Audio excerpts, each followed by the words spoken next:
I've just balanced you on the top. It's a little bit breezy, you might wobble about a little bit, hopefully not too much. And I've got this annoying t-shirt on. I love the colour, but it's got like a little splash kind of like pattern. Every time you look down, you want to go like this, brush them off, because it reminds me of like if you know when you wash something with a tissue in the pocket and you get the little white bits all over it, which is something that I'm quite capable of doing and do every now and then. It reminds me of that. So every time I just glance down, it's like all these little white bits. I'm like, ah. So it messes with my mind a little bit, but I love the colour. But anyway, so this video is a bit of a 3-in-1. 3 tips in one video. 3 tips in one video, not 3 tips in one tip. That wouldn't make sense at all. So here I am, slightly on a skew, but never mind. And it's been another hot day. So keeping cool and keeping 3 dogs cool in a metal tube, basically, a narrowboat, it's been a bit of a challenge, but we're moored up under some trees, and the easiest way is to set off early.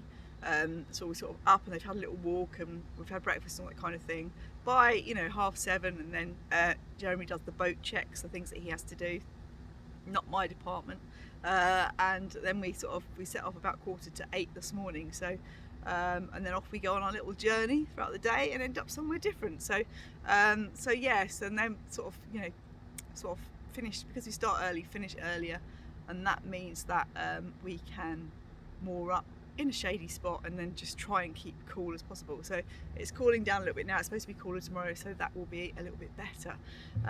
But yes, so tip number 1, something that I was thinking about as I've been trying to take a lot of pictures whilst obviously the boat is moving, and it also kind of vibrates and things like that. So there's a lot of movement, or I'm moving, or if I if we move from one side to the other, so I can tip it, like it does wobble.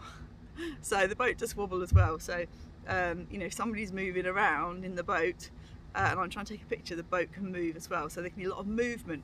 Not just subjects moving, like other boats and people and things like that, but me moving too. So if you're in that kind of situation, then what you want to do is keep your shutter speed nice and fast. It doesn't have to be as fast as it possibly can be. I mean, a lot of cameras go up to something like 1/4000. It doesn't need to be that high, but generally 1/500 is a good place to be. You're not really going to get any wobble from that, and you can test it by, if you put it on 1/500 on your shutter speed or shutter priority, focus on something and then deliberately wobble the camera as you take a picture, and the picture should look perfectly in focus. Whereas if you're on a slower shutter speed like 1/30 or something like that, you'll get more blur, more movement in the picture. All right, so that's something you can have a little bit of a go at, and something to be aware of, because it might be that in the mode you're in taking pictures, it might be in aperture priority mode, or you might be in P, so you're not actually setting the shutter speed, but it's good to be aware of it so that you can see what's happening, so whether you're getting blurry pictures from movement or not. And whenever I go, not just for the boat trip here, but whenever I go to a new city or something like that, quite often we do like the open top bus kind of tour, and whether that be UK or somewhere else, and you get some good perspective, good view, and some different sorts of shots from up there. But obviously you're moving, and it's not like the bus stops and gives you time to take pictures of things. It kind of does a little slight pause while people leap on and off the bus, but generally you're on the move. So I will always make sure my shutter speed is nice and fast in those kind of situations, so that it doesn't matter if I'm moving or the bus or whatever, the train, whatever I'm on is moving around a lot. Okay, so that is tip number 1. It's keep your shutter speed nice and fast, so that you can freeze the action, prevent any shake from either you moving or from whatever the thing you're photographing is moving. Okay, so the other day I was trying to photograph a heron from the back of the boat here, and obviously the boat's moving forward and the heron's on one side, it's on the other side, and I'm moving and it's moving, and I had to delete a whole load of pictures, which is kind of normal for wildlife and things like that in that situation, but trying to get that sharp and exactly how I wanted it to be was a challenge, because I'm moving and it was moving, and had a very long lens. So the focusing point is that's a whole another issue for another day. We'll come back to that, okay? But yeah, so shutter speed, keeping your shutter speed nice and fast, okay? Big number on the bottom of your fraction. You don't need to go as fast or as high as it will go, so you don't need to be 1/4000 or anything like that. If you set a shutter speed too fast for the amount of light, your picture's going to come out too dark. So it's keeping a little bit of a balance, but have a little bit of a play with your shutter speed settings. Sun's come back out again now, look. and see how you get on with that. Okay, so that is tip number one. Tip number two is if you're away for a week or something. It's not so easy if you're just out for a day. You can't really do much about it, but sometimes you can and go for coffee. If you have time, have a little look through the pictures you have taken whilst you're still away or you're still there. Okay, on your holiday, on your trip. On your day out, if you can stop and have lunch or stop for a coffee or anything like that, just have a sit down, have a quick flick through. Okay, you don't need to check each and every one, but just think, am I, the ones that I really liked, those moments I really wanted to capture, am I happy with those pictures? Or is it not quite right? Do I need to go and perhaps, if I've got time, take another one of those again? Or where are the gaps in my trip? Okay, so have you got, what did you want, if you looked back from the future, okay, at your trip, what would you want your little selection, your little photo book, if you're creating one of those afterwards, to contain in terms of the pictures? Yeah, have you got some good detail shots? Have you got some bigger, wider scenes? Have you got some people shots? Is it capturing the feeling of your trip, of your holiday, how you want it to? Okay, it might be that you want, you like particular types of pictures, or you like eating out. Maybe the food is important. If you've got pictures of the food, what do you want to remember? What are those things that really remind you of that trip and how you felt in that moment? Okay, make sure you've got those in your in your selection. Okay, so if you have a chance to have a little bit of a recap every now and then, go back through and just think, am I happy with the balance of the pictures? It gives you a chance to do something about it, or to fill those gaps if there are gaps there. Okay, so if you need more stuff, so for example, for me, I've been back through week three. That's not quite right. Week one. Okay, and I've had a quick edit of those.